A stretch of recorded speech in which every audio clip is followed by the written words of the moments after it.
Okay, so this is gonna be a VOD review where this mid lane, main, who mains Annie, will be playing in the top lane. And he chose his VOD review because he felt that it illustrated a key problem that he's had for a while, where he tends to create advantages in laning phase, but then can't actually translate it throughout the rest of the game via damage or just general um, output to be able to win a game. So that's why he chose this VOD specifically, because I was a bit confused. So just to clarify that for other people as well. If we do just a quick glance at the OPGG, we'll see he doesn't have a single green KDA, and he has multiple champions sub 50% win rate. And that can be a big sign where if you see somebody with a 60% win rate on one champion, and then sub 50% on other champions, not to say that it's a one trick, but that could be an indicator of like, hey, this person clearly understands on this champion what's going on. So maybe if they spend more time on other champions, they would able to develop those same win rates on other champions as well. If we look at items and farm, we'll see that the farm is, let me go into ranked, 6 5 7 5 6 5 6 6 6. So there's been like 2 7 so far. So the farm could definitely use some work. It's pretty low. I mean, this game you have 4, but you're like a ton of kills. Um, and then item builds. It looks like you're varying. You're building a lot of Leandries, which is fine. I think Leandries is really good right now. But I think you're building Sorksters too much. Obviously, I'm not looking at each of these games individually, but I'm pretty certain in at least one of these games you should not have Sork shoes. Do you know when you should buy Sork shoes versus not? I'll basically always rush it together with the haunting guys for the double penetration, like the 30 flat penetration, magic Mm-hmm. penetration. So I didn't really think like what are the options? You can go CDR boots basically. So on Annie, And you actually have access to I think every single boot, where other champions do not. yeah, So depending on who gets ahead on the enemy team. yeah, you can viably buy cooldown reduction boots where most mages cannot, um, Why? because your flash is so valuable. Oh, okay. Ah, right. It reduces the flash cooldown too. Yeah, I forgot that. And then yeah, I mean that's pretty much the main reason. But Yeah. you can buy mobility boots to roam because Annie has no mobility, but she has very impactful roams if she roams properly. You can also buy the defensive boots, which anybody can really do, but Annie can also buy them. And like, I'll find a game where you should have not these boots. Okay, so this game right here, where you're versus Jax, Diana, um, Zaya. That's a ninja hobby game. Yes. Yeah. Where is my? Oh, here it is. Yeah. So how do I see this? Okay. Well, this is auto attacker right here with Jax, Ezreal, Zaya, and then Diana's passive also gets reduced um, by Ninjatabi. Yeah. Oh, the the, So the passive, the proc, the AP damage. any on hit modifier gets reduced. Oh, wow, I didn't know So that. Diana's should be. I'm actually not 100% certain on Diana's, but Uh-huh. champions like Kassadin, that's an Yeah, on yeah. hit modifier, all his magic damage, so you reduce 10% of his magic damage on his W. Or Okay. Echo, same thing. Um, and you should definitely look for defensive boots in some games because I understand that Sork shoes plus hunting eyes is really good. Like it's really good. I know that. I've been building this ever since Locket got nerfed. Like It's I really good on was, Oriana too, right? yeah, it is. Um, so I've been doing that, but you will see that even though it's really good, very frequently myself and other people don't actually build it every game because Yeah. having Ninja having merch treads is also really good. Um, and then just a side note that I saw and I'm kind of tilted from: if you're against Elise and you don't take cleanse, you deserve to lose the game. Just as a side note. Okay, and then summoner spells. It looks like you take exhaust ignite. Do you ever take Not ghost? really. No, I only basically only take Ignite, but that's not because I think it's like the right play necessarily. But mostly it's because I just disrespect the other mid laner mostly. So, for example, on these two games, I took exhaust on both, and on multiple occasions, I was mad about taking exhaust because I would have had like so many more kills and so much more lane pressure with the Ignite, and I thought like after the game or even during the game that I respected them too much taking exhaust. So like Okay, I can actually talk to that because I'm the same way. I love to take Ignite. However, I still know that there are times in which Ignite is not the best option. Um, I'll give you a concrete example. The other day I was playing with my team, and the enemy had Rek'Sai, Renekton, and Tahm Kench. yeah. So three really beefy tanks, and then Vlad as well. And I was like, I really want to take Ignite into Vlad. I was playing Talia. Mm-hmm. I want to kill him. I want to do it. But then I realized, hey, my win condition is not to kill Vlad, and they have three pretty beefy people. So I opted for Ghost instead. Okay. So do you see how in that case where Ghost would probably be really good? Yeah, I recognize that it's like the right decision in a vacuum. And also against the Elise, I recognize that the right decision, especially with Zed, is to take cleanse against the cocoon. But as I said, I don't think that Elise will actually like mechanically be able to hit the cocoon on me at this elo. But if she Should I does, you still lose. take it? Yeah, if she does, I lose. It's a gamble.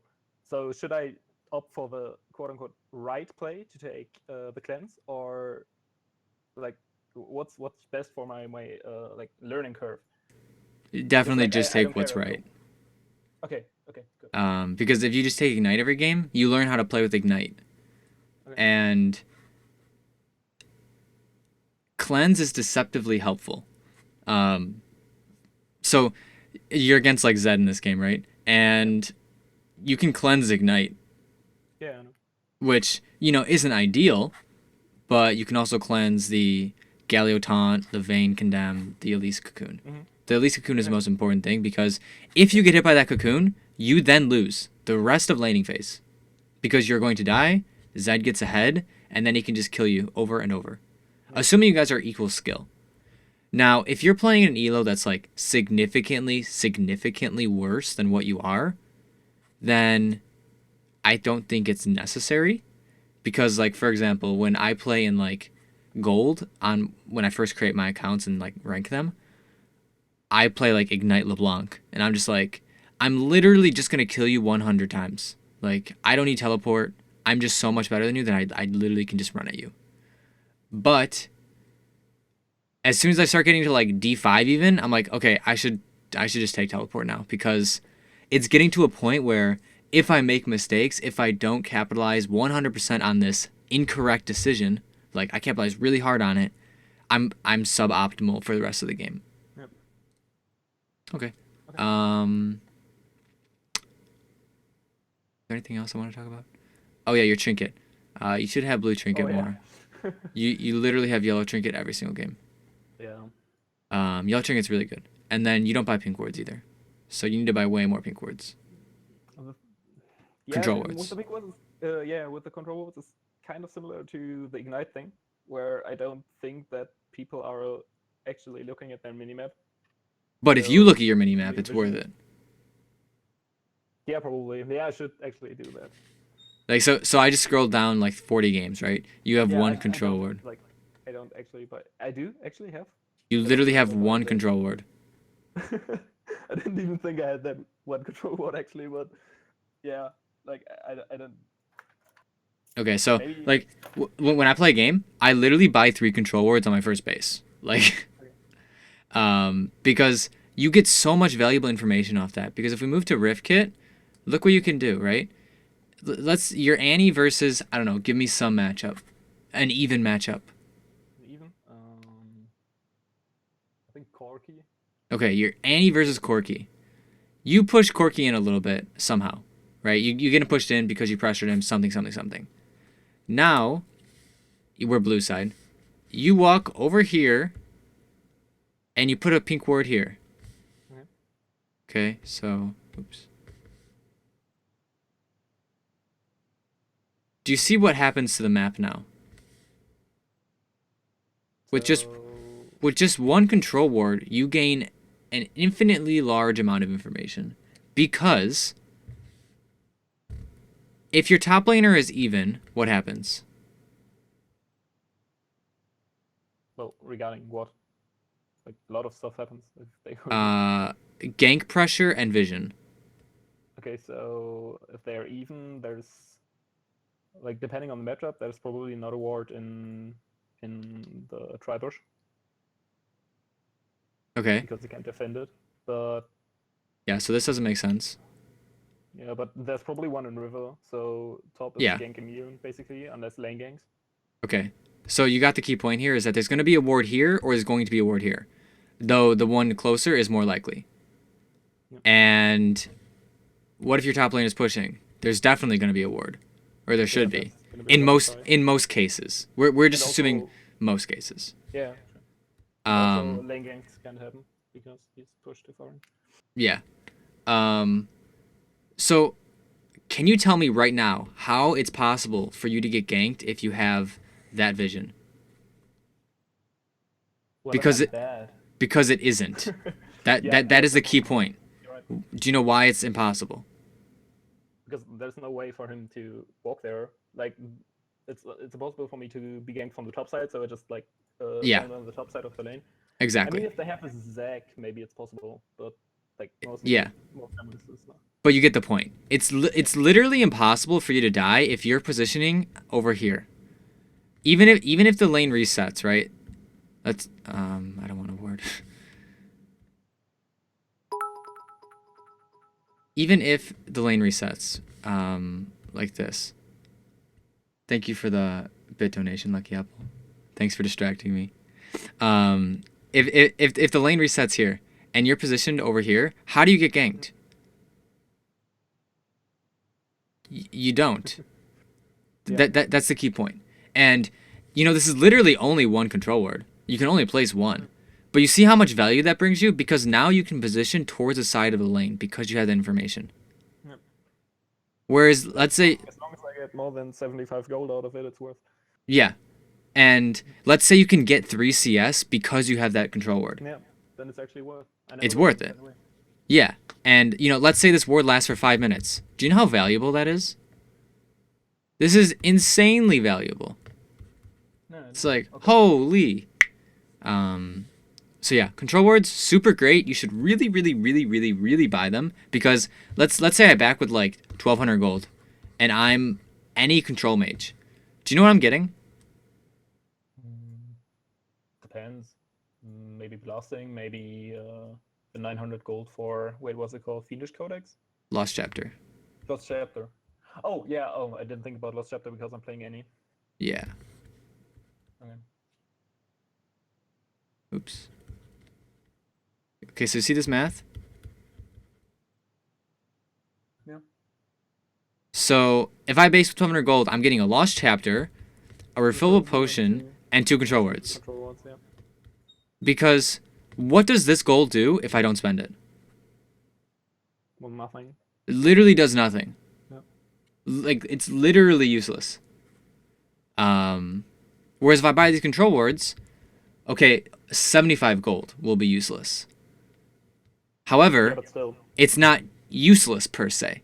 And like next base, if I spend or don't spend that gold, the chance of me not having 75 gold mattering enough for me not to buy an item probably means that I probably could have played better in the laning phase in order to have had that 75 gold. Because if I would have just gotten 3 more CS, I would have gotten that item. Why did I not get that 3 CS? So it's like there's kind of just no excuse for it. Thank you, Lucky, for the subscriber. That's very kind of you. You've been around for quite a while. But okay, yeah, you get that point. Where's the emote? It's coming in soon. I am getting it designed. Okay, cool. So that all makes sense, right? Yep. Okay. Do you have any questions beforehand then? Any more? Let me think. Um,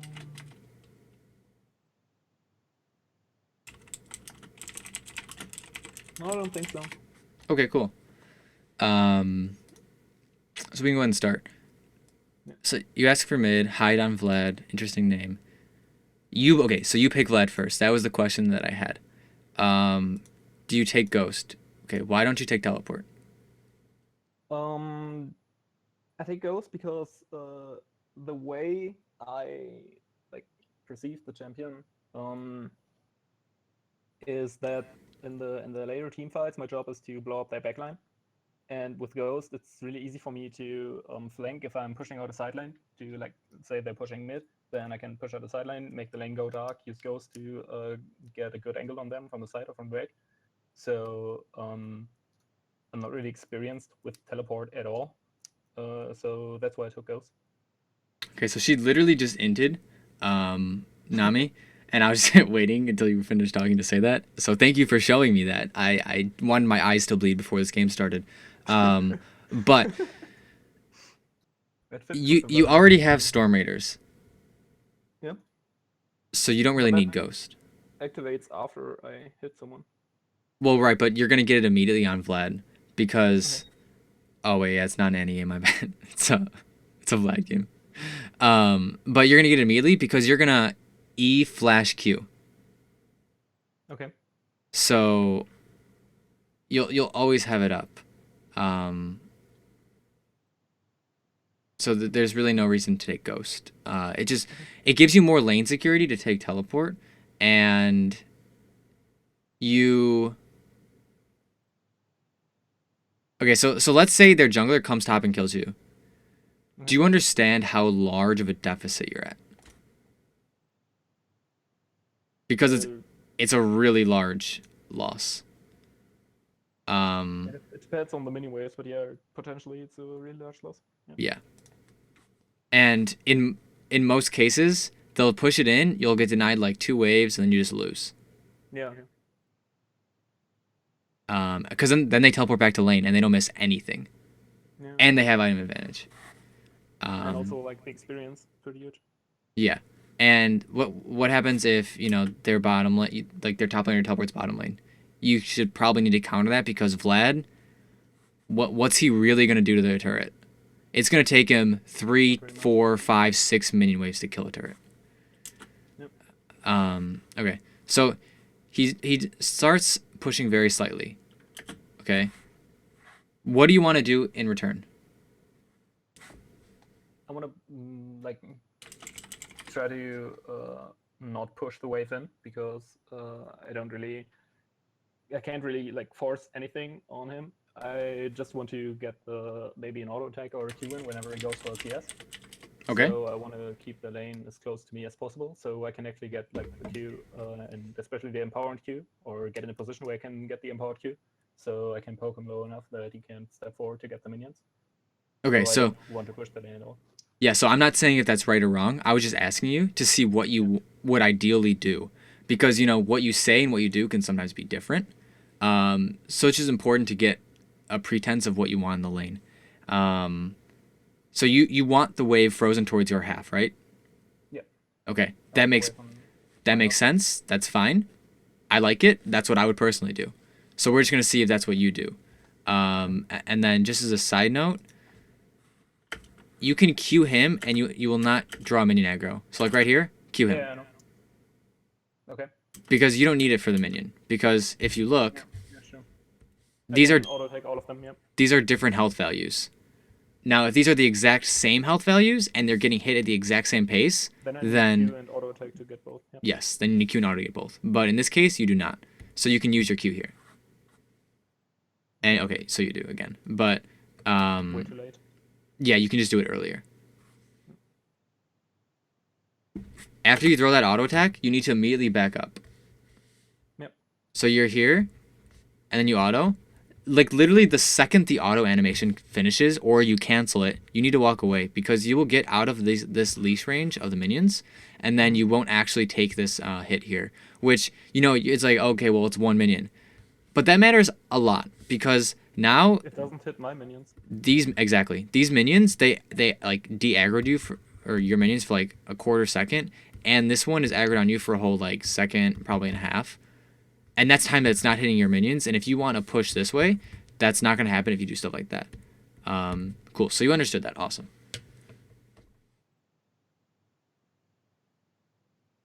So wait, can you pause for a second? Yeah. Sorry, it's distracting me. You're good. So should I not take that auto, or should I just back off and don't get the minion aggro?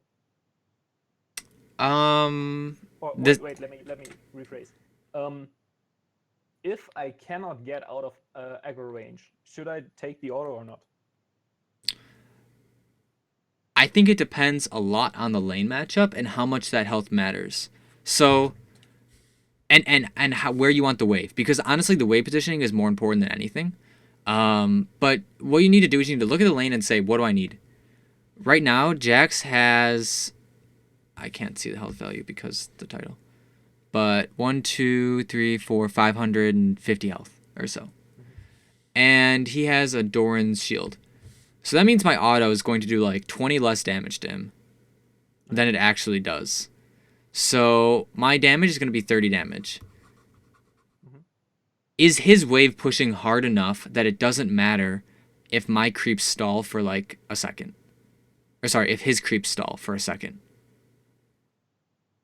That's the question you need to ask yourself to see, is that auto attack worth it? Okay.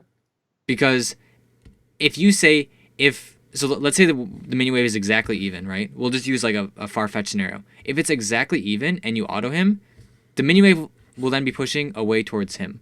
Your mini wave. It's only worth if I get him closer to lethal. Yeah. So let's say you get that auto attack and you know that is the lethal range because you've played this champion so many times and you're ready. Okay, yes, that auto attack is worth it. Because now you have a slow push set up, you can do a dive, you can zone, you can do whatever you want because he's in lethal range. But if he's full health and he goes down, like, let's say he's like 1,500 health, right? Then he goes to like 1,470. It's like, yeah, nobody cares, yeah. It doesn't matter. Okay.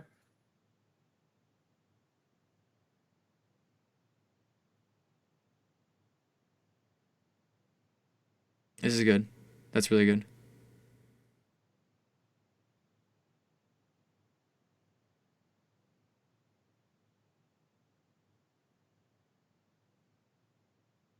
Okay, so you're not wasting your ability, which is important.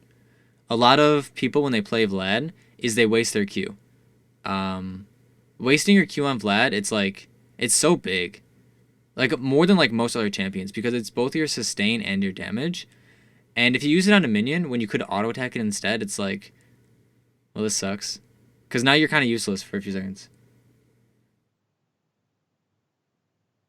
Okay, so when he's teleporting in, you can charge your E. Oh, right, yeah. Which may not seem like much, you know, but that's 80 damage, and then you get an auto and a Q. It's a slow. Yeah, and then you get Q, yeah. and you get an extra auto, and it's like, oh, okay, well, this kind of added up now. So you can just put him at a bigger disadvantage there. Yeah. The enemy jungler is like Skarner, right? I'm not sure. All right, we are at 812.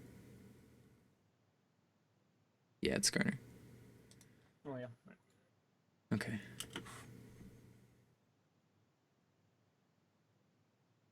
So at this point, the wave is at like disadvantage for me. It is pushing out, yes. However, I don't. Okay, so you just missed like 2 or 3 CS that you probably could have gotten. Yeah, it's like uncontested CS that I lose. I think I lost like the whole. Yeah. Yeah, you lost like 5 there. Okay, so try to get those. Yeah, it does get harder when your mini wave stacks, but it's possible to do. And I think if you use your abilities better there, like that's in a case when you can use your abilities, because it's harder to get to CS then. So using your abilities is fine. And then right here, I think this brings up an interesting point that we just talked about, right? These two minions are about to die, and he's low health. Does this auto attack matter? Yes. Can you auto attack him while also getting the farm? Yes. If you use your E Wait, here, so I could auto attack and E to get both minions. yeah. So if you auto him, or rather, if you just charge your E right now, or Okay. rather, you already began charging your E, you would get these two CS, right? Because it would be released about now, and you would get those, and you would still get the harass on him. Wait, can I still get the? Yeah, he slowed, so I can still get the Q after. Okay. Yeah. Mhm. But so it's 4 minutes, and you're at 16 CS. You should be like 25, especially because you're in a range versus melee matchup that he ends that you've had control of the entire time. Yeah. Okay, so what do you want to do right now? I want to push the wave in and get back. Maybe I want to like the path thing I did there was to look for his recall, so I can maybe like disrupt it. Does his recall matter?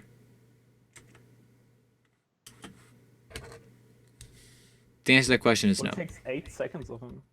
Okay. He's literally at 20 health. If you stop his recall, you're gonna kill him.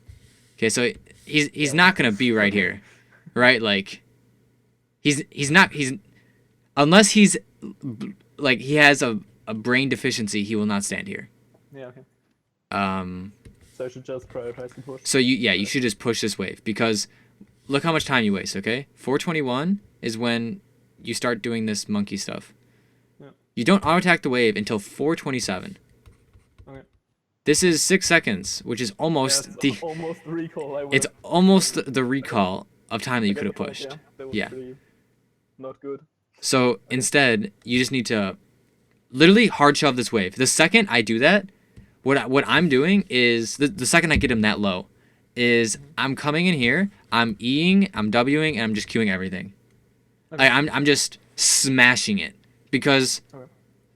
Skarner's not gonna come kill me. Jax has 3 health and he has no teleport. Yep. So.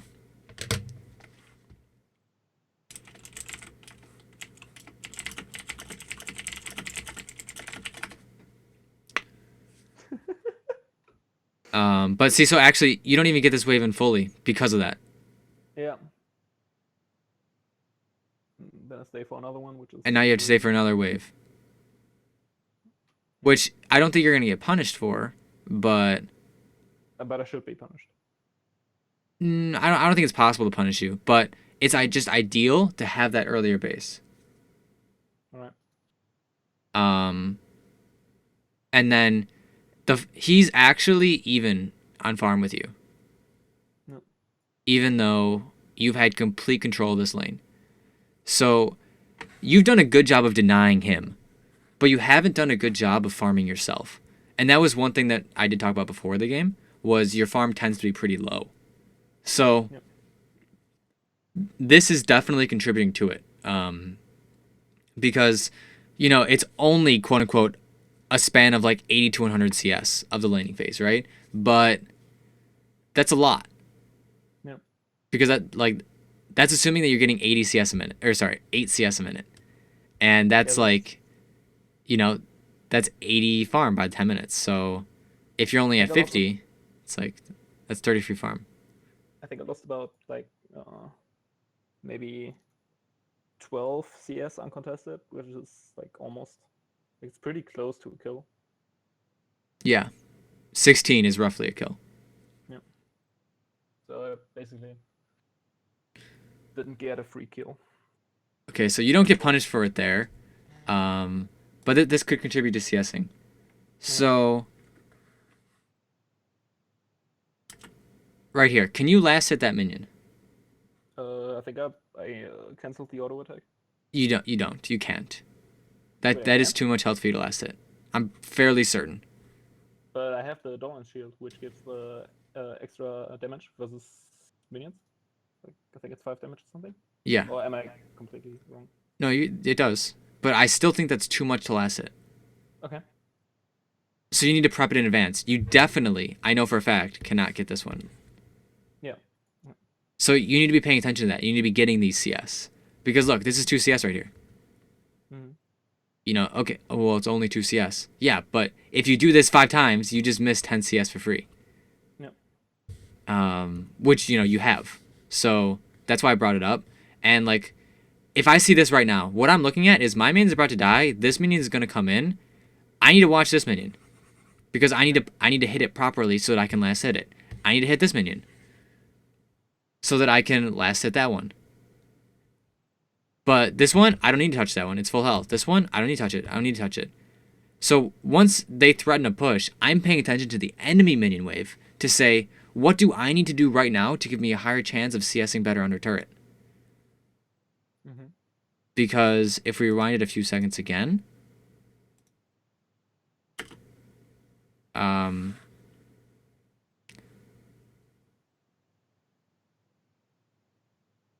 excuse me, you prioritize the autos over the minion, and like right here, see this minion? I'm auto attacking this minion in this time period.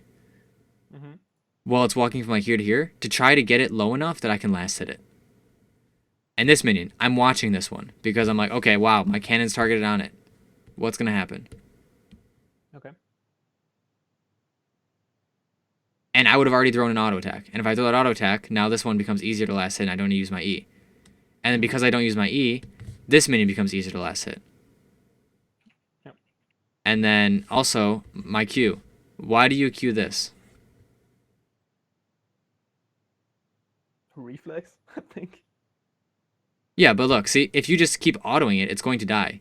And if you Q Yeah, this, I didn't realize the cannon was targeted. Yeah. Okay. it gives you a higher chance of getting the most possible gold if you Q the cannon minion.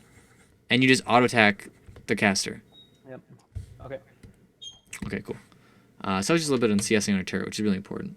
But like, see, like right there, that was literally like a, I don't know, probably like a 60-40 coin flip where you don't get it. Wait, where? That cannon, like, Okay. it wasn't guaranteed that you get it, is the point. Okay. And like right here, it's that same thing. If you apply that same logic, you have 2 minions you can queue right now. Mm-hmm. Okay? This one's being targeted by 4 minions. This is the one that you queue. Mm-hmm. Because if you Q, you do 180 burst damage to it. You're going to get it. If you throw an auto, you might mistime it. Whereas this one, see, it's not threatened by any of these minions.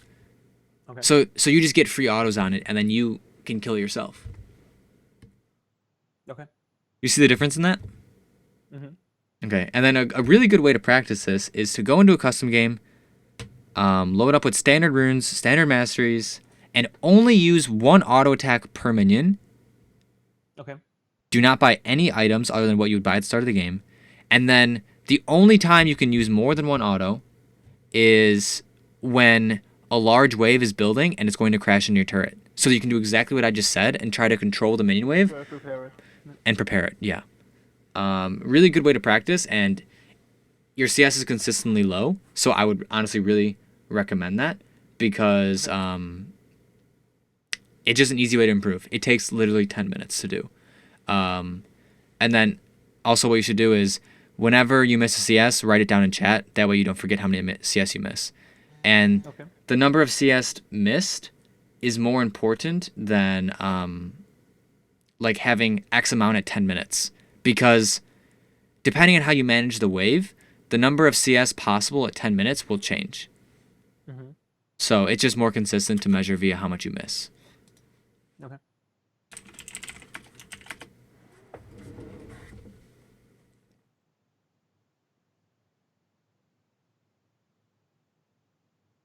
And just to kind of put some stuff in perspective, if you CS better at this during this game, you would have a revolver right now.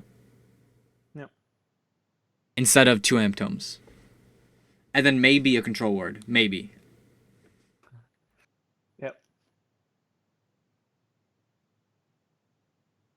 Okay, so their Twitch has 4 kills right now. So at this point, you need to be thinking, I need to impact the map somehow. Because Twitch is going to scale. I won't necessarily be able to one-shot him because he has Thresh and Orianna. And I need to do something. Is that what you were thinking, honestly? No, not really. I Okay. was mostly thinking about like getting more pressure onto Jax, or like getting farm advantage and or stuff like that onto Jax, so I can so I can like I have the damage to kill Twitch even through the shields. Okay. So there's a few points to talk about here. Jax teleports on a really large minion wave, so you have to respect him, which you do. However, you look at his items and you see he has mad resist. He jumps on you. That's fine. You trade into him. That's what you need to do. But when he uses this ult and he chases beyond your minion wave all the way here, you know this is an all-in. So you should use your ult as well. And you should pop Ghost. Okay. Because you know he's all-inning you. You know, if he doesn't pop this ult, and if he doesn't chase, instead he like backs up slightly, you don't use ult, obviously. But once he starts to do this, where like you can see he's all-inning you. Like he's using everything, he's going in front of you. So you need to use Ghost, because like why are you not? You might as well have taken teleport. And then right here, like he literally ints you. Yeah, I know. Okay, so you charge E and you flash away. You didn't need to flash because he didn't have any autos up. And then if you don't flash there, you just keep walking here instead. Okay. Can you rewind a few seconds? So Yeah. Actively think about it. Okay. So okay.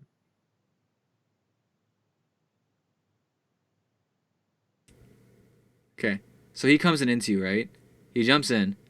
Why are you walking towards his turret? Because at this point I think I can kill him. Well, right, but So I want to create like a scenario where he either has to walk through me so I can get more damage on him, or yeah, so or he has to walk like deeper into my turret. And right, exactly. That's the point. You want him to walk deeper into your turret, but what you do does not make him walk deeper into the turret. In fact, it makes him walk away from the turret. If you play on this line like this, or this line like this, or this line, or this line, or this line, or, you know, just any line like this. You get the point of these lines? Look how you're not creating horizontal distance. Or sorry, vertical distance. Okay, but what you do is you flash here. Well, what does Jax do because you flash there? He flashes there. So now he just created negative horizontal distance. Or sorry.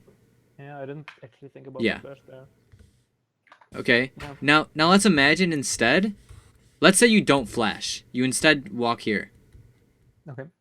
Okay. And then he gets on you and then you flash. He takes an extra 1 turret shot. Or let's say you flash and you flash. You just straight up flash here instead. Okay. You're not creating that horizontal distance like this. So then what he does is he has 2 options. He can either 1, flash away like this, or 2, he can flash on you. And based on his actions right now, I'm assuming he's going to flash on you. And then if you see, watch how it plays out, right? So let's imagine instead you're here because you flashed there. Jax is also going to flash here. You didn't get the healing before, so it's not like that. It's not like the healing mattered. But look at his position now. His position is here, in the yellow, instead of here. Instead of there, yeah. Okay. Yep. And then you still don't ghost. Why do you not go? Like, I forgot that I have ghost because I play every game with Ignite there. So it wasn't really. Okay, but that's not a good excuse. No, that's bad. But I think that's the reason, because like But even if you have Ignite, you would have ignited him there, right? Like, you should have ignited him there. Because he's Yeah. all in you under turret. So, if it was your reflex, you would have just used Ghost. No, I didn't like think about Ghost in that way because I rarely use it. Well, right. But what I'm saying is, like, let's say you assume you Yeah, have I know. Ignite. You would pop it accidentally. Then you'd be like, oh shit, I have Ghost. That's yeah, no, that's not what I mean. What I meant was like I'm used to playing. Well, better way to phrase it would be I'm used to playing without Ghost, like without the ability to like magically get faster. Well, right. But So what not thinking about it, but I what should I'm be thinking about it. what I'm saying is if you're all in, right, you're going to Yeah, use Ignite against him. yeah, So obviously. if you're assuming that you have Ignite, you would use Ghost reactionally, but you wouldn't know it's Ghost until you see the movement speed. Yeah, no, Oh, that's what I okay. said. I don't think I have Ignite. I'm just not like I don't realize in the heat of the moment what Ghost does. Gotcha. Basically. Okay. Yeah, so, I mean, if you're going to take the summer spell, you need to know that you have it, obviously. Yeah, obviously. Um, so why do you choose to stay here? Because the mini wave is frozen, and I don't think he can kill me. Okay. Yeah, I think that's fine. Um, if Like you were aiming for a I won't freeze... Oh, shield good. him, but he won't kill me either, so I don't need to back. Yeah, That's I think that's fine. my way of thinking. Okay. Do you know how to lesson on a turret? This is like a serious question. Yeah, auto attack, turret shot, auto attack for the backline, and two turret shots and auto attack for the melee minions, except on Annie because she has low attack on her auto attack, so she needs to attack the melee minions twice. Yeah. Okay, so it's the same thing for Vlad, by the way. He has really low auto attack. But this But he minion has right the here, shield, so he can kill the melee with one auto attack, but not the backline. Yeah, I should auto attack it before the turret hits it. you should auto attack before the turret hits it, or you can Q it. Both are Yeah, fine. and then auto attack Your the next one. your Q's on cooldown though, so you can't do that. Yeah. So you should be auto attacking this one, like before the turret hits it, like you said, and then you get that minion. Oh, I think I missed what I'm. Okay, wait, where is it? Where to use your Q?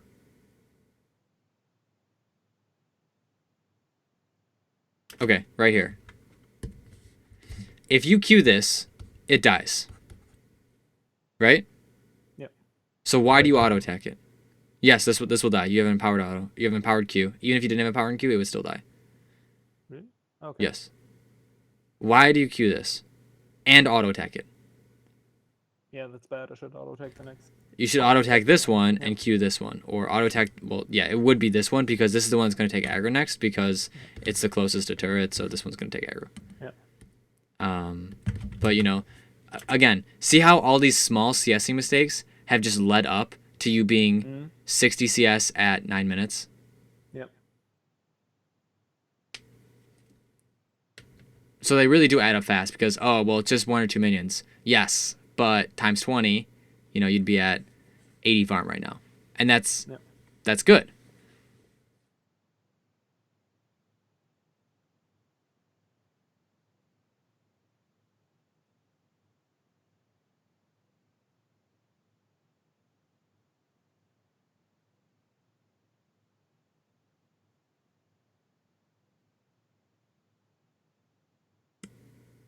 I think it matters less because you have Ghost. But one thing you haven't done is look anywhere else on the map yet. You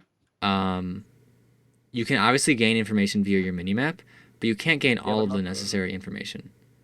For example, not the health values of the minions, so I don't know which way the waves are pushing. Yeah. So you should be definitely looking for more information on the map. Yeah. Especially in like downtime like this, right? Because you don't need to see these minions.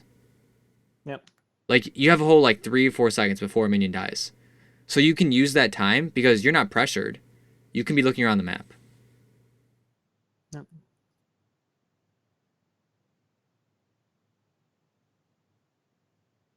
Like, so if I see a minion's health value, right? If I know where it is, I can legitimately not look at my screen and last hit it. Because I know turret timings. Or I know how much damage a minion is going to do. And I've done it before. I've, answered my chat, and then I'm CSing on the side. And people are like, what? How is that even possible? It's like, well, I know how much damage these minions are going to do. I know how long it's going to take. So I just auto attack once it's ready. That's what I should be aiming for. Yeah. And then now you're sitting on 2k gold. So it's starting to get to the point where this freeze is kind of excess because that's a lot of gold that you're not spending. Yep. And if you had teleport, you could hold this freeze and spend your gold. Yep. But you don't. So there's that same thing. Auto attack the other minions. But like, see, you didn't just see what's going on with Italy. Yep. I should have paid attention to that. You didn't see if Jax flashed. You didn't see if he used his jump. Yep. And all that other really important information. And that's just camera management. But it's really important. Yep.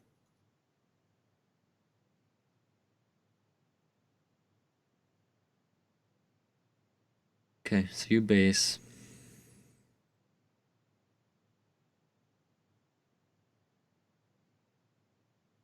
Why do you rush photo belt? Because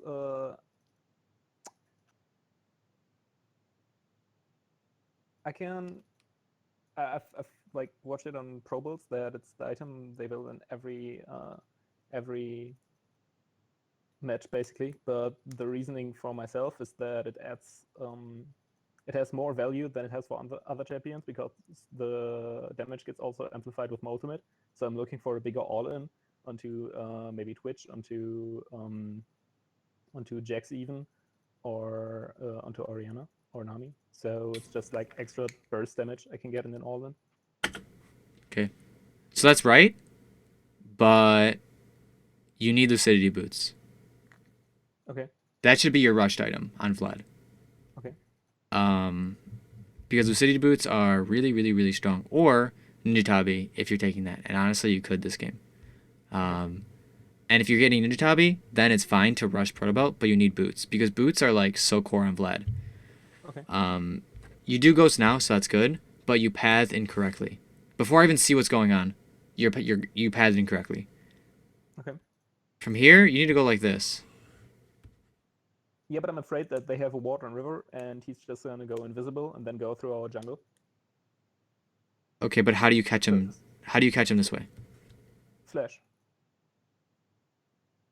Okay. So I know that he hasn't seen me yet because he would like face the other direction. So I basically I really want to get this kill on him because he's the fat one. So I know if I get the full combo in, I kill him even through heal. So I just want to make sure I hit it because if I go like the other way around, he could, like with this invisibility thing, and then walk like into our jungle and so forever gone. I think the proper answer to this is warding this. Okay. Going like this, ghosting here, and coming around. If he doesn't react, he doesn't react. Okay. And you just kill him. If he does react and he starts walking this way, you'll see if he's going here or if he's going here. Yeah. Okay. Okay, and that's important because so I can still catch up to him with the ghost. That, or you could flash because if you're here, right, and he starts walking this way, you literally just flash as well. Yeah. Okay. If you're here, and he starts walking this way, you literally just flash as well. Okay. And he's in your jungle. Whereas if you go this way, and he sees you, and then he like Q flash or Q heal flashes, he's walking towards his turret, towards his thresh over here. Oh jeez. Yeah. Also with the lantern. Yes, exactly. Yeah. So while in some scenarios yours might be the better play, in this one I don't think it is. Okay. We'll see how it plays. I don't know how it plays out though. So. I ulted after the E, which I should not have done. Okay, so you kill him, but I think that could have not gone that way. Yeah. Yeah, I get that.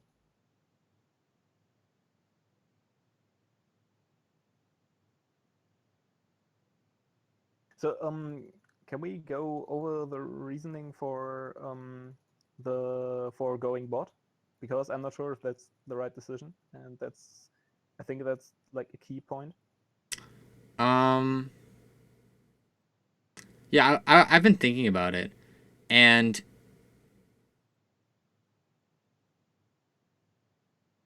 I don't think it's wrong. However, I don't think it's right either. I think it's kind of neutral. Okay. Because your bottom lane's really far behind. So you giving them a turret to stand by helps them a lot. Yep. However, because you're giving them a turret, you're losing a turret. But Vladimir is better in a long lane. Yes. That was like my.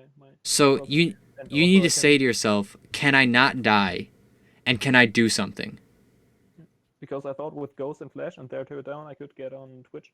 So Yeah. that's So the idea. if this was LCS, like this play would suck because Okay. Dragon's about to be up because their top lane or their bottom lane is just like objectively stronger than yours, so they can match, but they're gonna lose all pressure, which means they're gonna take Rift as well, and all kind of stuff. In solo queue, I think it's fine. Okay.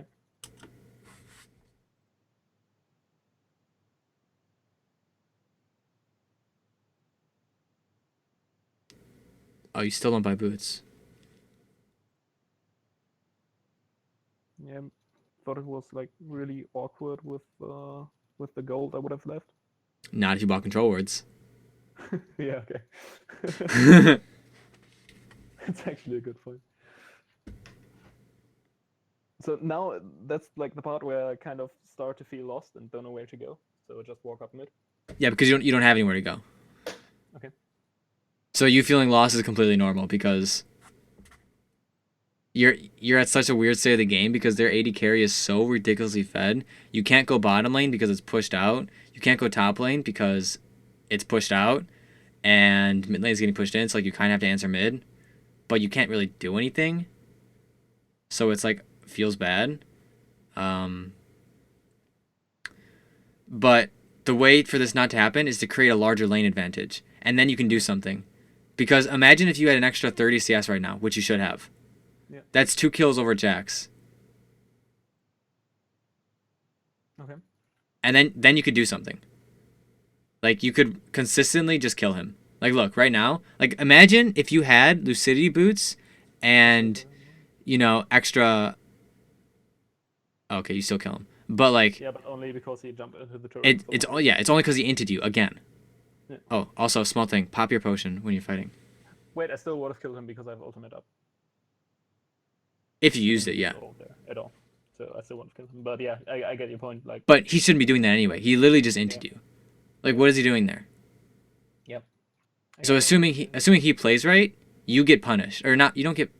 It's not that you get punished, but you get punished because you're not creating advantages that you should be creating. Okay.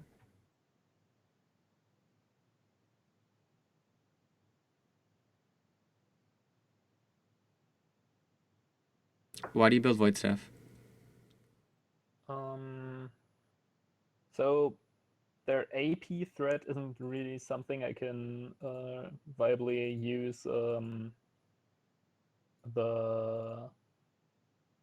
what's it called? Banshees against, which is normally an item I really like on Vladimir. And I can't build the Rabadons yet because I don't have any base AP, so it's really like low value for the gold I put in. Mm-hmm. And so I can't buy any mana items, so Morelos out of the equation. So what's left? Zonia's?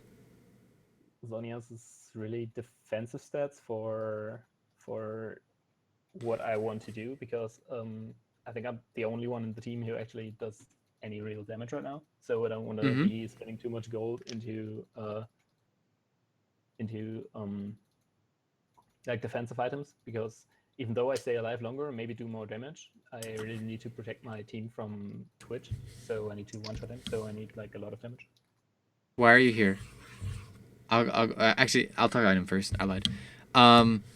Zhonya's gives you more damage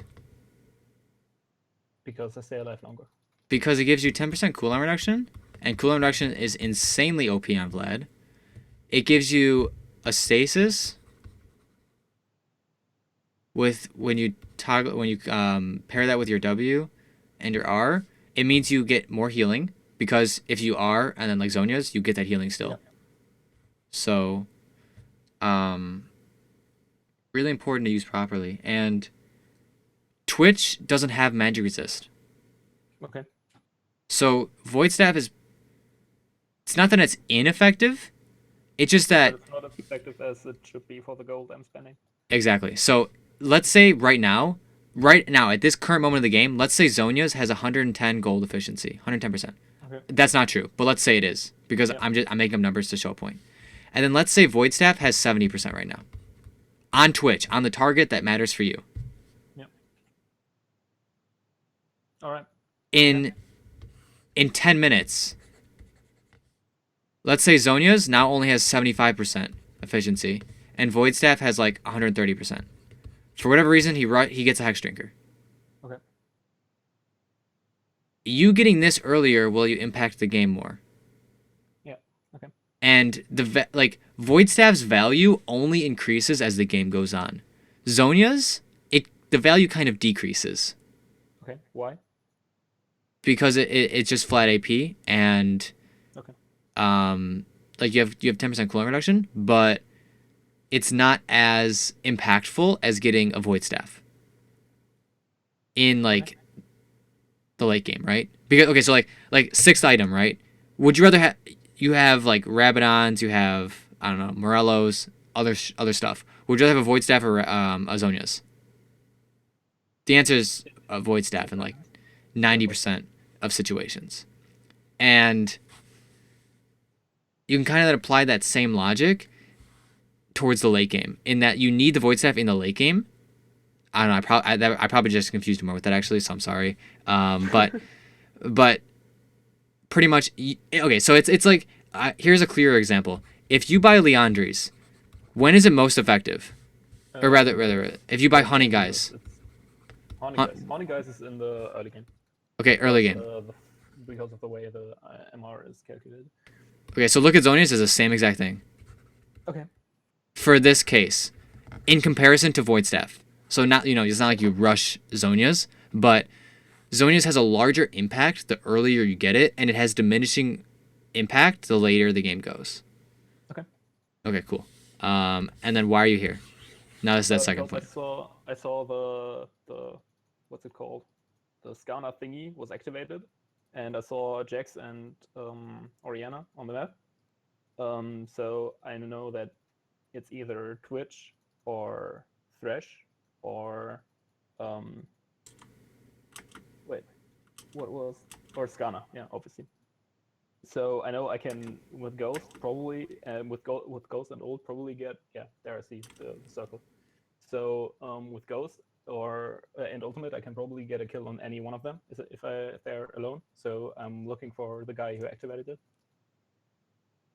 What are the odds that the person who activated is sitting in here or coming like this? And by sitting in here, I mean literally in here, not out here, because if they're out here, you don't get them. I do have Ghost, so they don't know I'm coming. But if it's Thresh with Twitch, you're not gonna kill him. Yeah, obviously, if they're both. So, I can't see the bot wave right now, so I don't know if they're. It's fat. There. The bot wave is fat. Wait, I can actually see it because like your icon is in front of it, so I can't really see it. There, I moved it. Whatever. So, I moved it, so you should be able to see it now. See how fat it is? No, I have to watch on the stream. Okay, give me a second. I can't see it through Skype because of the like icon in front of it. Oh, okay. So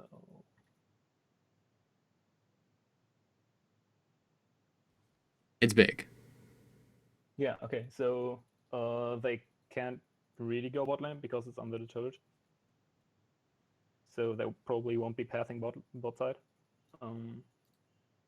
But like assuming they come from their blue side jungle, And they won't go like back into the jungle, so they would either from there go mid or try to jungle away from bot lane. So if they go mid, I can path around the river to the mid and like flank them. Or if they path bot, I like immediately walk into them and can try to kill them, or at least get the information where they are. Okay. The odds of this being a successful play is very low, is the point that I'm Okay. getting at with this. Why does Twitch walk into your jungle when we know that when he knows that Brandon's under turret, there's 2 top lane, and they don't know where you are, and they don't know where Nearly is? This Twitch, like, this play is so bad. Okay? Yep. You could be farming, like, 15 minions right now, which is as equal to getting this kill. Yep. Almost. It's not the same, but it's close. Yeah, but I don't have to use either You Ultimate or Ghost. So You don't have to use Ghost, and it's guaranteed is the key point here. If you just, like, chase him around like this and, like, jerk off in your jungle, then you just lose so much gold and experience is the point. And like I said, the chance of this happening is very low. Like, what is he? He's clearing a pink ward alone in your jungle.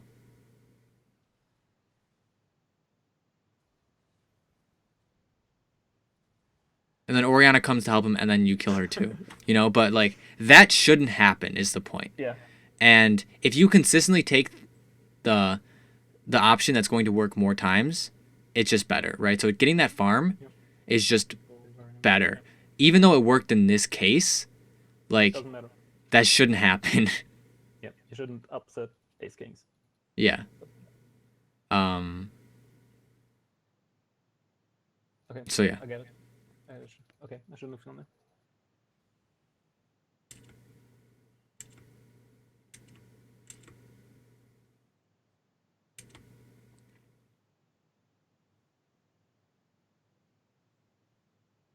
So your farm's roughly like 6 to 7 now per minute,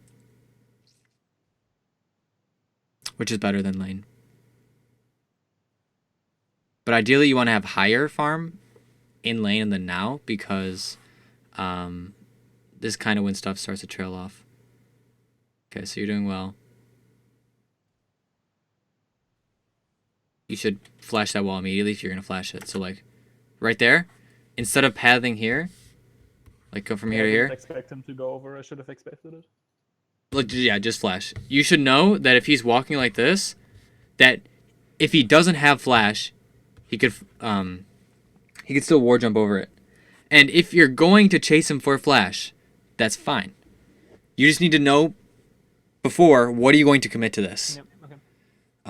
And that'll save some stuff because let's say he flashes this wall, right, and then he war jumps away. He gets away now. Yeah, if I flash immediately, it doesn't get away. Yeah, exactly. Yeah. It's that same thing of like, oh, well, in this case it didn't matter, but in other cases it does. Yeah, And that's just being a consistent player, yeah. Yeah, I should have known what I'm doing before I'm doing it. Exactly. Not just like go with the flow.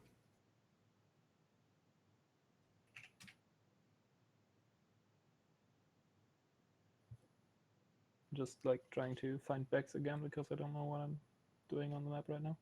Well, so that's fine. Now it's fine because Because like there's no alternative. Because there was no minion wave. It's not laning phase where the wave position is like super important, and your recall time is super important, and they're not literally on 6 health, so they might actually be basing there. Yeah.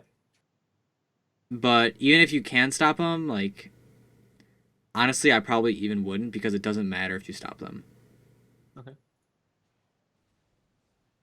Because like you don't have flash, like you have proto belt, but like, Yep. Okay. you don't really have anything else. So instead, you could just take the free turret, assuming your team helps you. But Yep. okay, so you are seeing the side waves. Have you tried to manage them at all?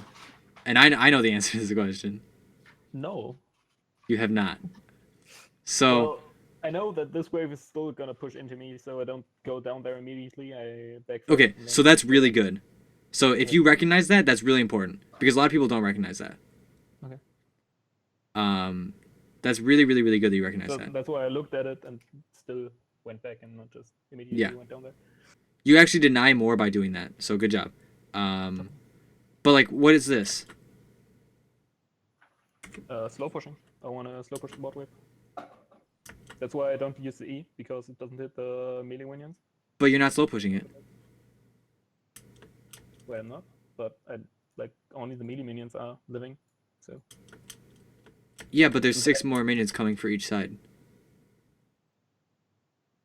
okay. So see, you see on the map. I Oh, thought you can't see it. yeah, I thought it was like enough on our side of the map that our minions would get there first. So okay. No, because they have a level and turret advantage. Oh, okay. So the way minions work is they gain 5% bonus damage for each turret Oh, down, turret none. Okay. and then 5% per level up. Okay. On average, up to like 3.5, or maybe it's 3 or 2.5. It's somewhere in this range. I don't remember the number, Okay.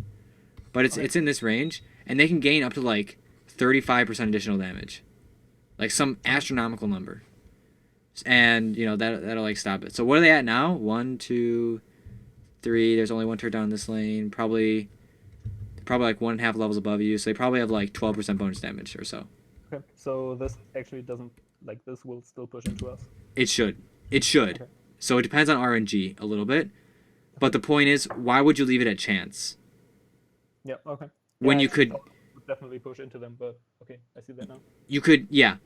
It's not guaranteed that it will, and you can guarantee that it will by just like eating this. And if you kill all those, it won't push. You have to kill a little bit more. And if you look at your team, you'll be able to make an educated judgment. Because right now, okay, you should be looking at your team, because you don't need to be looking here. You could be eating this wave instead of using your proto belt. Okay. And I understand why you said you didn't, but you could be doing that. And look, there's like hella stuff going on top lane. Why are you looking at your character walk? Yep. Okay, so if you look at top lane and you see, oh, they're already getting dove, they're going to die because it's a 4v4 and they are significantly stronger. You don't need to walk up here. You can slow push that wave and then answer mid. But like you know they're going to die if you look up top. But if you don't look up top, you don't have that information. And it's like, oh, are they going to win? Are they going to lose? What's going on? All right. So I'm actually really curious to see what happens on that bottom wave. Um, so I'm just kind of like watching in the corner of my You eye. have to tell me because I can't see it because of the icon. It looks like it's pushing to you. Okay, well Jax messes with it now, so we actually don't get to know. But You'll never know. um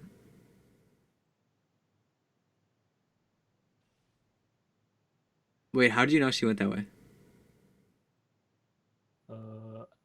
How did I what? How did you know she went that way? I think I saw her. Oh, am I just a monkey? Oh yeah, okay, Oh, on your map. Yeah. That's a good dodge of her Q with the proto belt. I did what? You dodged her Q with your proto belt. I did. That Yeah. was not intended at all. What was I good? just wanted to get closer to her and do some damage.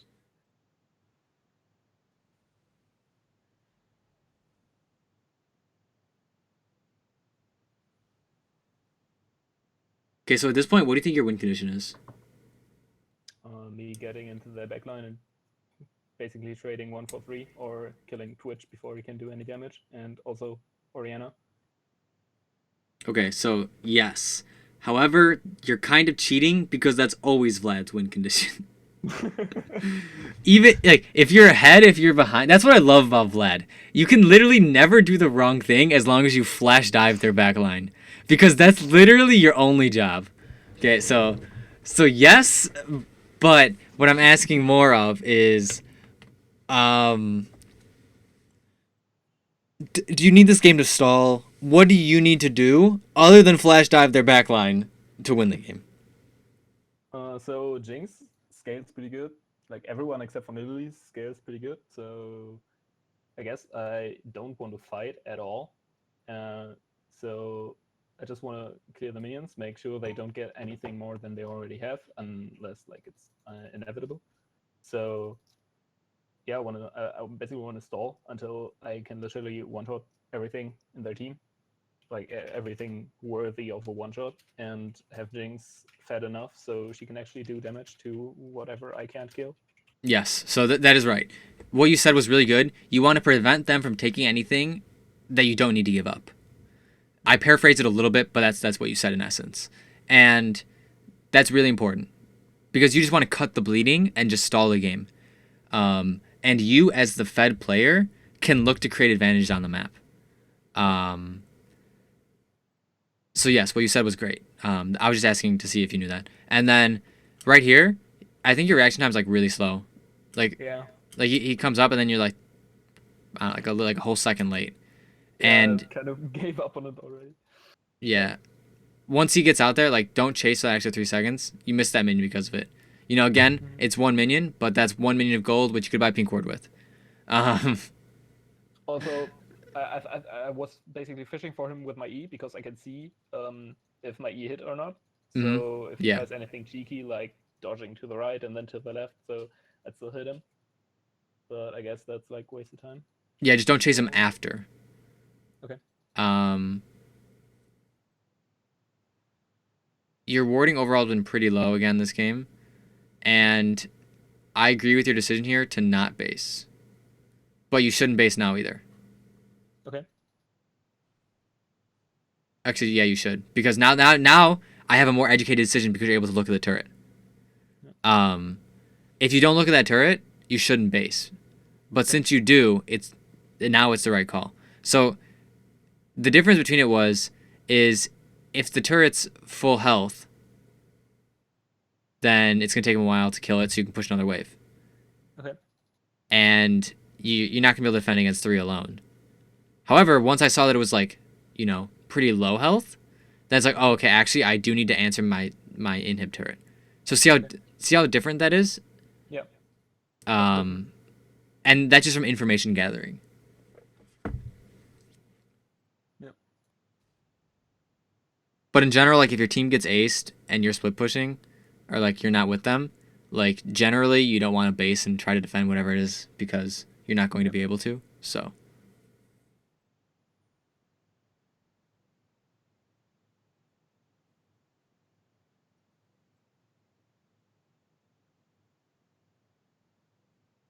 Okay, so you guys do not want to fight that dragon because there's a fat wave on the bottom lane that you guys need to catch.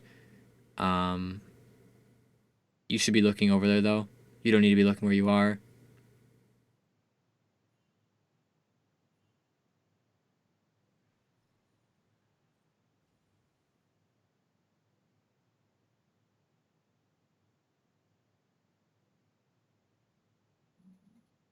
You should be placing down your ward if you're going to be here. Somewhere. Even if it's in this bush. Yeah. That's still better than not placing the ward. Yeah.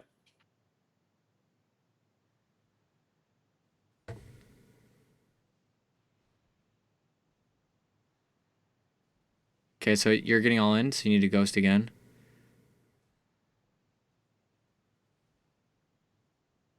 Okay. So this is kind of a hindsight bias thing, so you can take this with kind of a grain of salt. But you know Twitch is on the map, right? Like Yeah, you know aware of that, but you know I should know that, yeah. you should know that Twitch exists in the game. Yeah. So being here is greedy. Yeah. I wanted to wait to see how it played out before I said anything. But we don't have any information on the map. You don't have any wards here. You don't have any wards here. If you have either of those warded, that's effectively information. Because, if you have this warded and they're not here, that means they're there. They're in the top side, yeah. Yeah. And in most normal circumstances, this is okay to do. However, once you see them push like this, like out, that's when you just say, I can't stay anymore. Okay. Like, even if I'm getting all in, I need to just minimize losses and not die. So, like, right here, like, when you try to, like, juke around him like this, like, you just need to keep walking this way while kiting him out. because you don't know if his team's rotating to you. Okay. And so, like, right here again, you're here, and then you go here. Yep. Don't Actually go thought I there. Just go here. could kill him there. Right, but does killing him matter? Yes. Is it But risky? not as much as me dying because I'm the fat part of my team. Yeah. You're really important. You have like half your team's kills, and what are the odds that somebody rotates up to you? Because if you look, there's still only 2 people you see on the map here. Yeah. For all you know, Skarner could be right here as well. Yep. Yep. So you don't have the information to make this play, or to stay like around here. So it's just kind of greedy. And yeah, you can call that hindsight bias. No. I get that. Like, I should have seen that on the map before.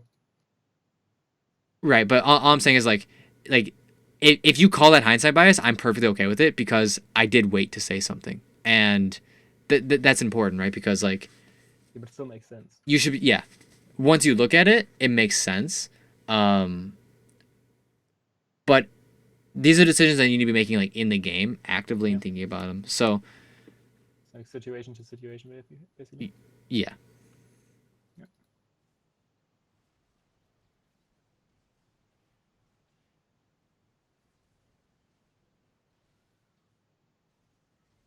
So this didn't happen because you died, but it happened because you died.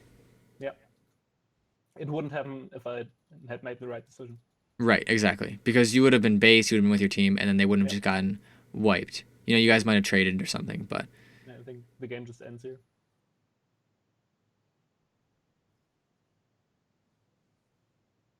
okay, yeah.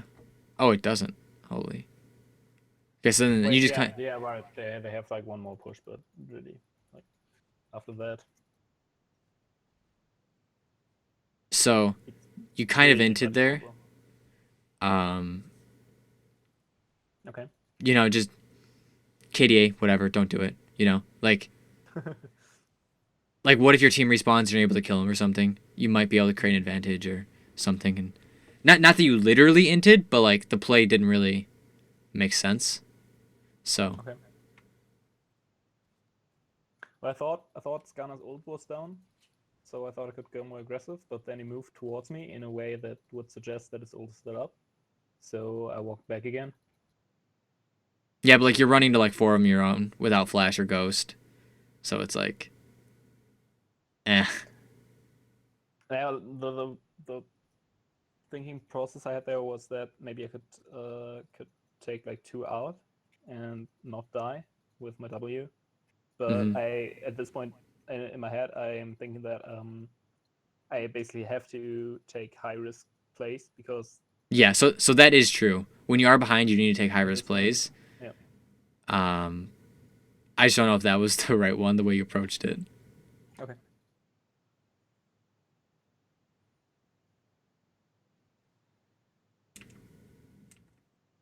Okay, that was maybe a little overzealous. A little bit. All right, so what happens here?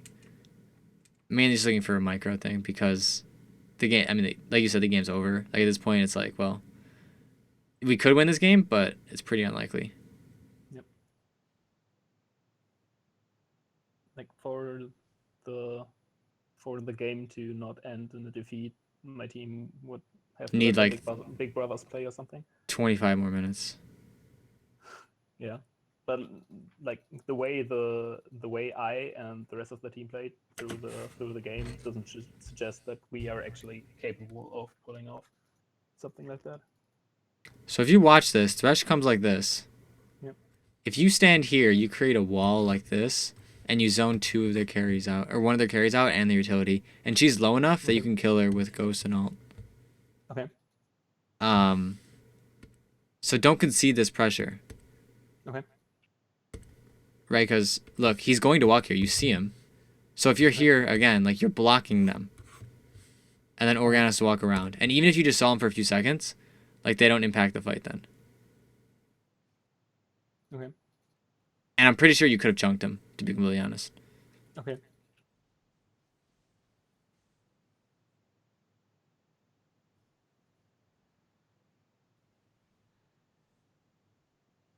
You have to be hitting the menu waves. Oh, okay. Well, now the game's over.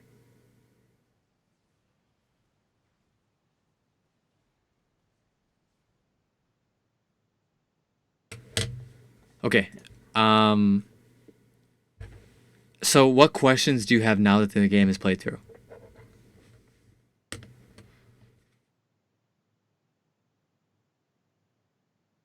Hmm. So we've covered a lot of stuff that I'm obviously doing wrong, but I don't think we or you until now phrased it in a way that I can like actively use it. Mm-hmm. So I've got a lot of in this situation I should do this and that, but it would Yes. be So really that's really next nice. on the list. Yeah, Like I mean like sentences. If this happens, you have to do this, like flowchart kind of thing. yes. So that's what I'm gonna cover next. So do you have any other Okay. questions? Because I'm gonna recap like the largest points and say how can you improve it. Okay. So do you have any other like questions about the game basically?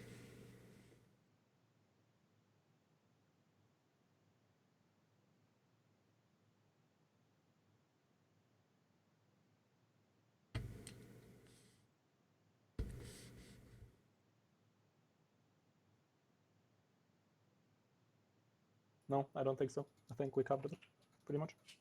Okay. So some of the biggest issues I'm gonna write down right now. Okay. And just give me a moment to write them and think about them because I don't like keep a list as we go through. I'm just trying to remember all the most important things that we talked about. Um,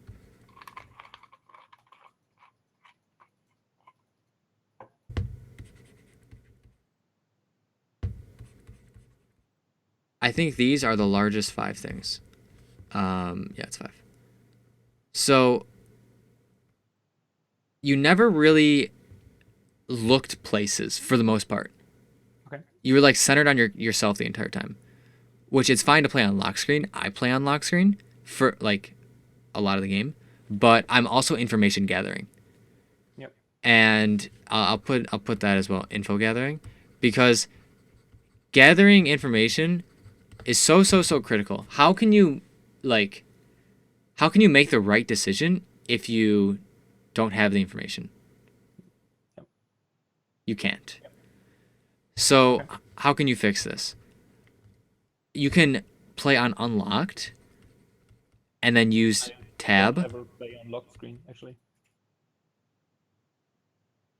and you can use tab. And I don't use tab. Sorry. Spacebar, not tab. Do you know what that does? The spacebar button. It centers your champion, and if you hold it, it stays centered.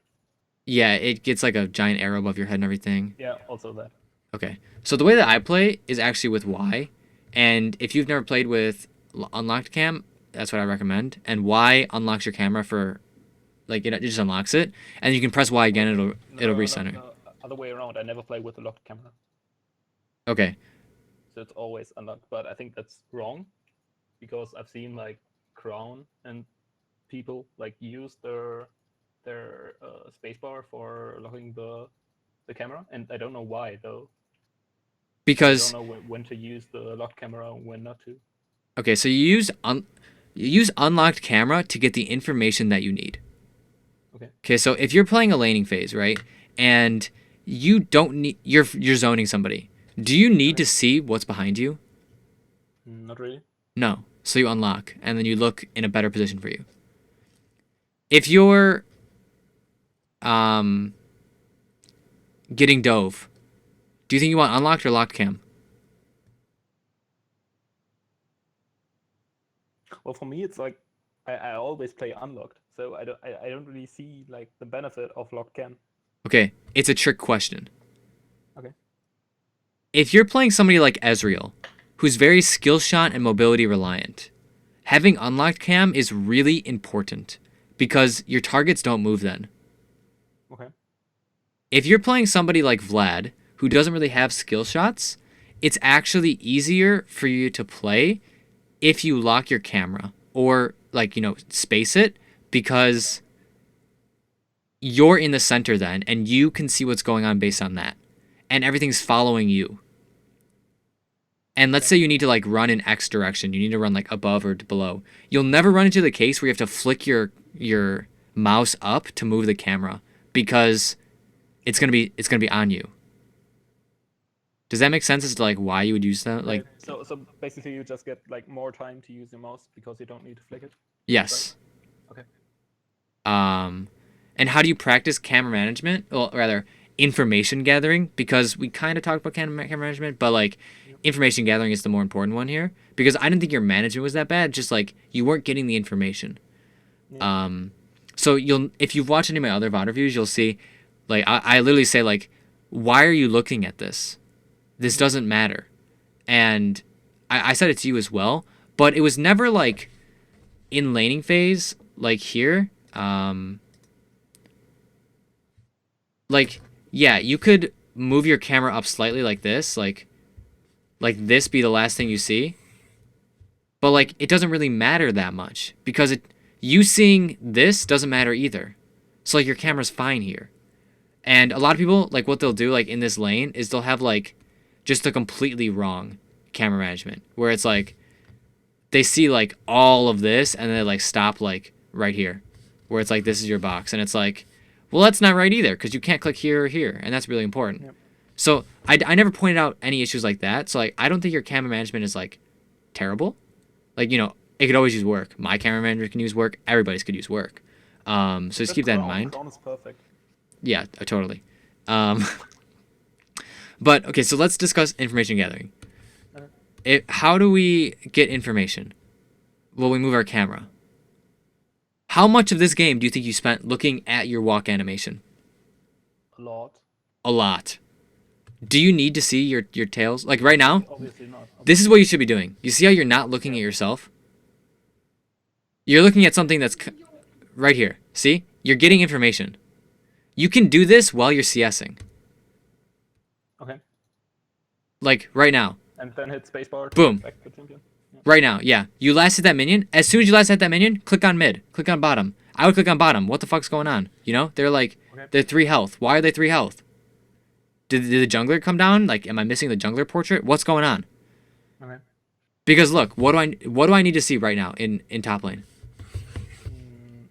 Nothing, basically. Like Nothing. once I see the health values of the minions, I don't need to see them again. This minion, it's Theoretically. full health. This one's not getting hit. This one's not getting hit. Not getting hit. Not getting hit. Not getting hit. So it's like you don't need to see that. So now is a time in which you could look away. And granted, this is. I mean, I'm gonna stretch examples to just make sure that you see them. Like, would I really look away at this point? Actually, probably yes, because my bottom lane's dying. If my bottom lane isn't dying, would I be looking away? No, probably not. I'd probably be tabbing or something. I'd make sure I'd get that CS. But, Oh no, that's the part. Oh wait, no, it's not. I thought Like- that's the part where. like right now, their top laner's teleporting. What's going on? Like, I'm looking at my mini-map as he's teleporting to me. Okay. Like, what are my lanes like? Can Nidalee be top lane? It's 3 minutes. Is Nidalee top? Yeah, she could be. Or sorry, not Nidalee. Skarner. Can Skarner be top? Yes. Does it matter if he's top? No, he's Skarner. He's not gonna kill me. Okay, so then I'm okay. Okay. But you see how I have to ask myself that question? Yep. Did you ask yourself that question? No. Probably not. Okay, yeah. It's a lot of passive things. To be fair, I had positioning in which I couldn't really get ganked by Skarner, so. Well, right, but you should exercise good habits so that it become habit. Yeah. Right, because how do you know you're in a position that you can't be ganked?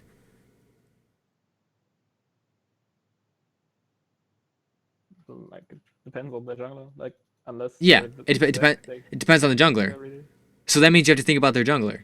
So you can't just say, oh, I can't get ganked here. Because guess what? If this is Jarvan, or if this is Elise, you can get ganked. Assuming you don't get W right now, which you don't. No, I don't. I'd at least lose flash, yeah. Yeah. So I actually should think about that more, yeah.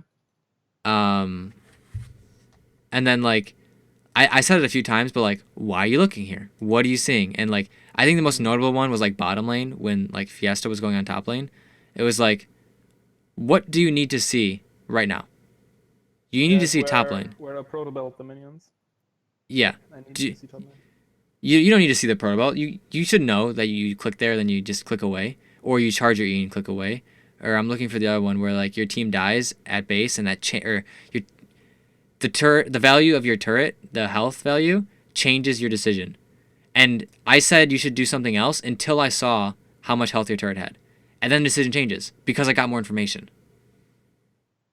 So Okay. there isn't really an easy example as like how you do it because it's just kind of like you do it. You know, it's not like there's some secret formula of like, wow, I need 4 casters to freeze a minion wave forever because that doesn't exist. It's Yep. I need to get information whenever I can because imagine you're a jungler, right?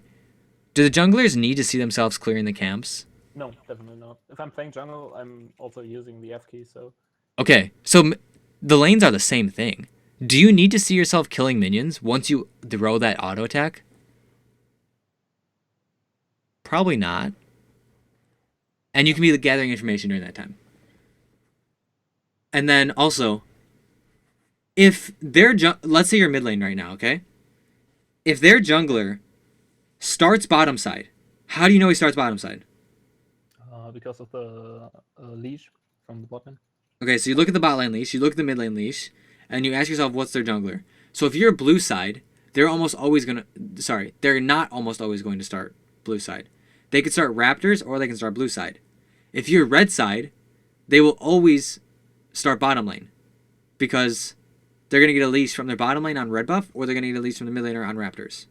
Okay. Now, if you are blue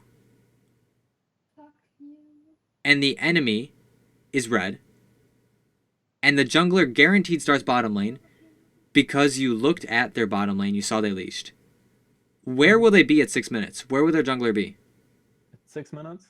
Yeah. Probably in the top river, depending on who the jungler is. Okay, wait, let me go back. Where will they be at 3 minutes? Wait, when do jungle camps spawn? 140. 135? 140. 140.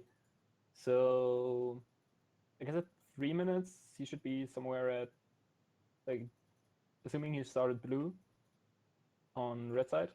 Yes. He should be somewhere, like, really depending on the jungler, but probably like Wraith or something. Yeah, it's just a general point. What side of the map is going to be on? Top side. Okay, top side. So what should you do around 2 minutes and 45 seconds? Play on both side of the lane. And you should ward top side. Okay. So you see, that's information gathering right there. Because if you spot their jungler on that ward, that changes how you play the lane. Wait. Should I ward bot side or top side? Top side, because they're going to be top side. But shouldn't I be afraid of running into them? No. Like, okay. Not if you push wave and go 245. Okay, you know, you're not like warding like all the way behind their red butt. Like, you're not warding like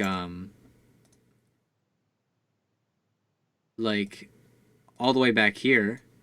Rather, like you're not going all the way over here. You're just like going right here. Okay. You don't have to worry about them.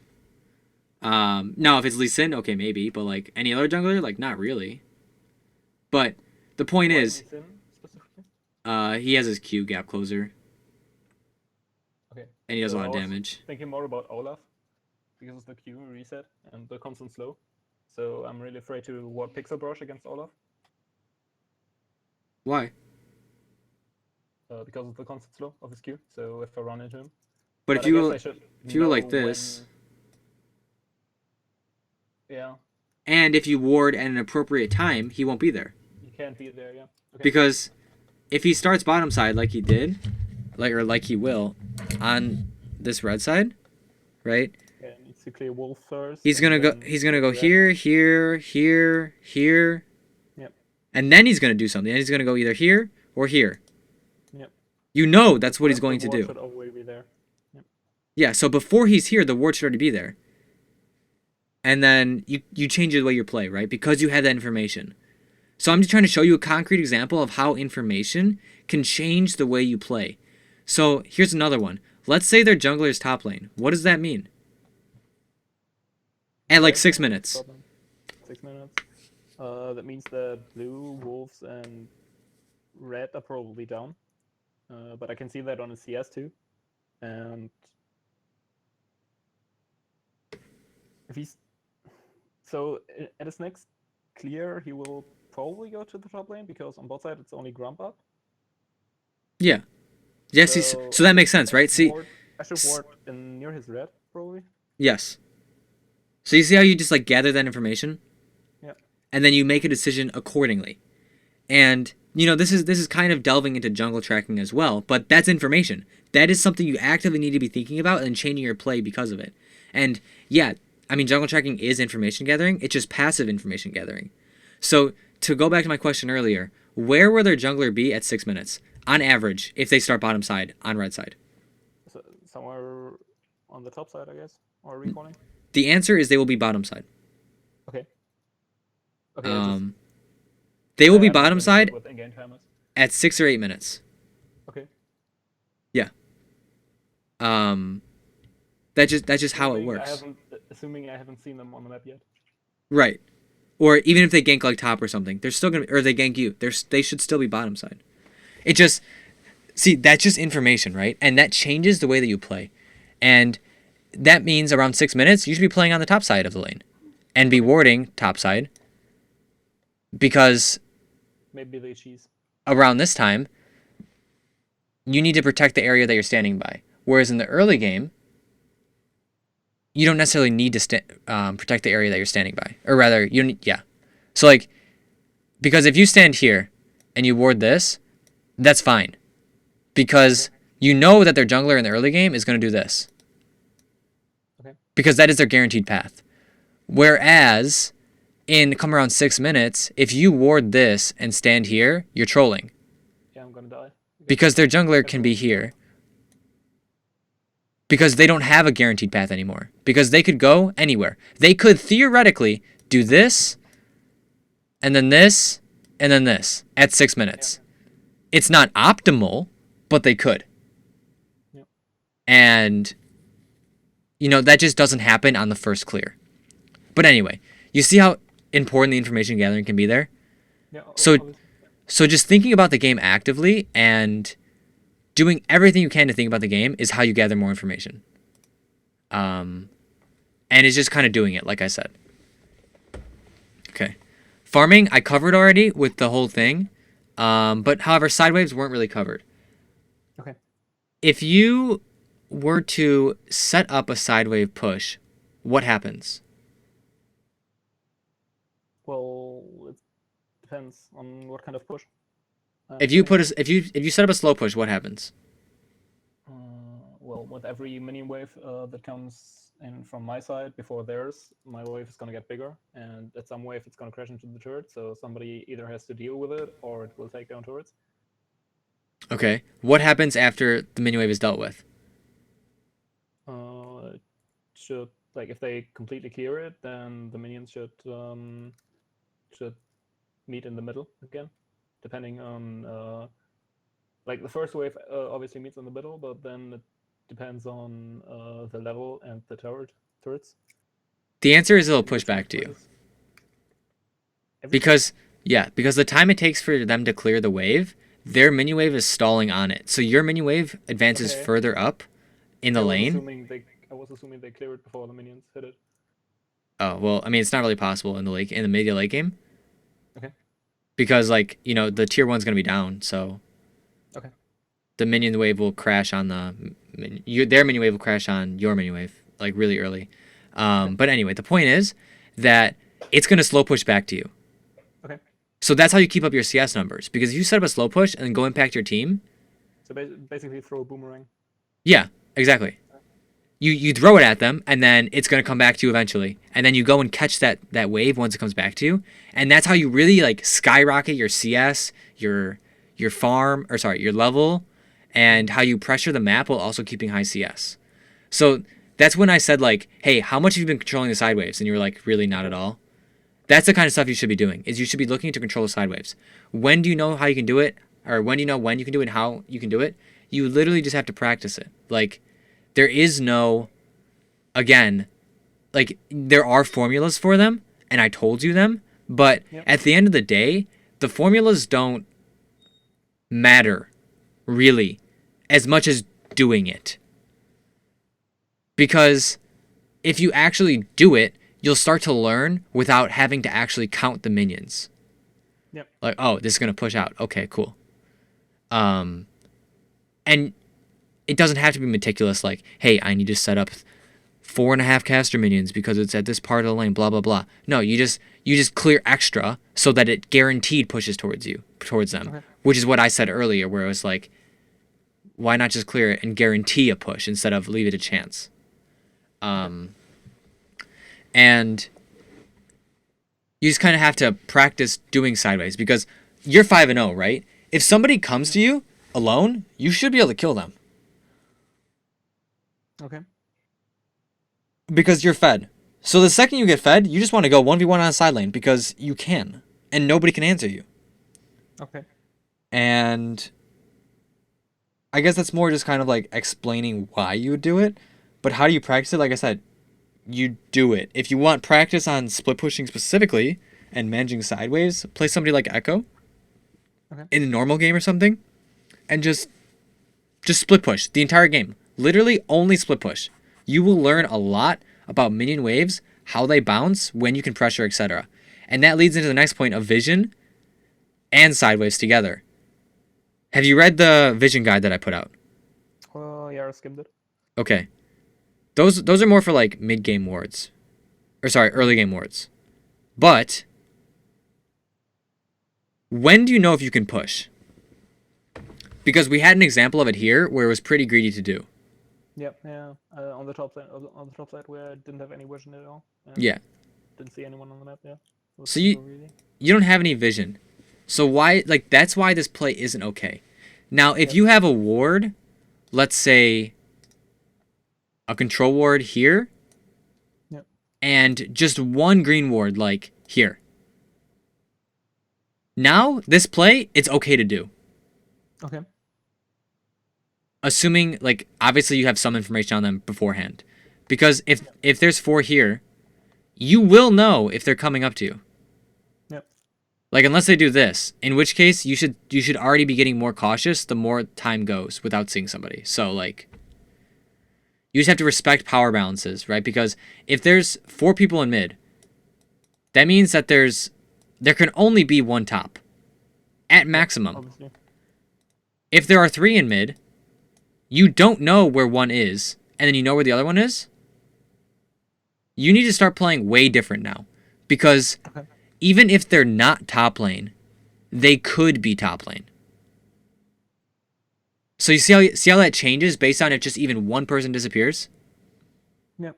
Because you need to respect that they could be top, even if they're not top.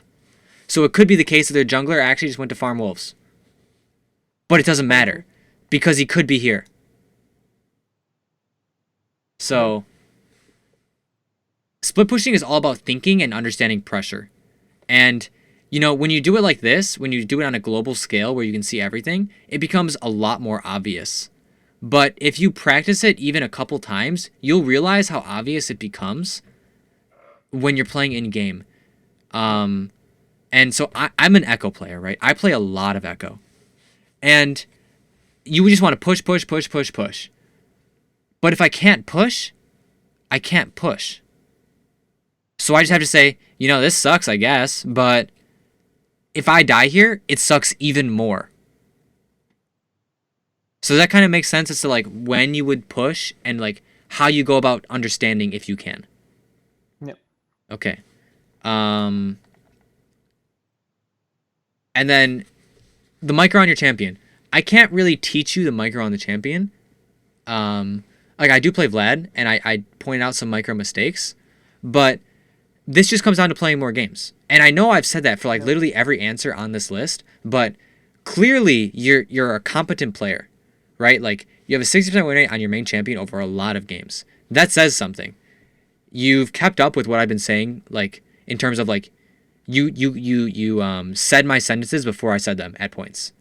So it's like, you understand these mistakes. You clearly are a good player. It's just you need to be more consistent in doing it across all aspects instead of one aspect. So let's say you can get 90 farm per minute, right? but that requires 80% of your energy. You see how that could be problematic? Because now you only have 20% of your energy to gather information, to play your champion, to think about vision, to do all this kind of stuff. But Whereas it takes if less energy the more I do it because I have to think less about it. exactly, and then let's say it only takes you 20% energy to get you 80 farm a minute. 8 farm per minute. Now you have a whole lot more energy to gather information, to think about where the jungler is, to manage your champion, to do all this other kind of stuff. And that's why somebody like Annie's really great, because you can do that kind of stuff. Yep. Because you just Q a minion and it dies. Like, as long as it's like under half health, like, and you have any levels in your Q, it's going to die. And you don't need to flash out play. You don't need to think about pool. Is it right now? Is it the optimal time? I don't know. If you put 300 games on Vlad, I guarantee you'll start to know that stuff though. Yep. So micro, it's hard, but if you die, you make you 100% make a micro mistake, and you probably made a macro mistake as well. So thinking about those and then rewatching your deaths from the second you lose 1 health. Yep. That's important because let's say you step up and you eat a free Q from Orianna, and now she has a good ball position, and then now she gets a QW on you. Whereas if you didn't eat that first Q in that good ball position for her, you might not have lost 3 spells worth of health and then get zoned off for 10 creeps, right? Like, so basically search for the mistake, the first mistake that happens, because the others are... They could be a sequence of events in them. It's not that they will always be a sequence of events, but a lot of people when they die, they like to look at just 10 seconds before. Yeah, that's true. But if you watch like 2 minutes before, you'll gather the entire story, because guess what? You'll look at the minimap and you'll say, oh yeah, it makes sense why their jungler's there, because he started bottom side, so of course he's going to be top side at 3 minutes. That just makes sense. Okay. So then I apply it in the future game. And then let's say like, Azir suddenly just got really aggressive. Why isn't Azir suddenly getting really aggressive? Oh, well, it's because his jungler's on my Raptors. Okay, that makes sense. Even if you don't die from a gank, like let's say he goes bottom lane, then their jungler. It's like, oh, okay, well, still that makes sense why I was aggressive and why I took like 40% of my health bar. Okay, cool. So in short, this applies to a lot of things, but never just assume things. Right. I guess. Always think about it, never just assume it. When I'm playing a game of League of Legends, like my brain is the most exercised muscle. Because I play League of Legends like chess. Okay. If they go here, what do I do? What happens? What is their next move? Where should they be? What are they doing right now? What can they get off of what they just did? If they just aced my team, what can I trade? Can I trade a pawn for your knight? Can I trade a bishop for your knight? I don't know. And so so like. I lost at chess though. Well, you're lucky you're not playing chess then. It's League. But you get the point where it's like, hey, you have to think about trades. You have to think about what can I do to counter their play. What you should, like actually think about stuff and not just like assume that. Yeah, because if you just autopilot, you're gonna lose. If you autopilot, you lose. Yeah. If you're not so literally every single laning phase, I ask the person what they're doing with the minion wave. That's not just because it's a coaching session. If I'm playing the game, before the game starts, I'm thinking, who is their mid? Who am I? Who is their jungler? Who is my jungler? Okay, what am I going to do with the lane? And then from the first auto attack off the lane, that will decide what I'm going to do. Because if I'm Orianna against Fizz, right? I'm not going to push. I'm going to let him push to me, and then I'm just going to kill him because I'm going to freeze him outside my turret, deny him 40 CS, and then I'm going to be up a massive amount. Yeah. But if I don't even look at the mid laner, I might just auto push and then like somehow get level 3 ganked and then this, and then it's a snowball effect. Because I autopiloted. I didn't pay attention. An extreme example, but yeah. Well, yeah. I mean, again, like, I'm just doing extreme examples to make them clear. But you see the point where it's like, thinking, playing. if you think, you will play better. Like that's just how it is. Yeah. Okay. Okay. Um, so those I think those are like the core points. The largest issues of the event. So now that we went through that, because that was next on the list, I do that as well. Was there anything you felt that I didn't do during this VOD review? Or something that you want more of? Okay. That's better formulated. Um,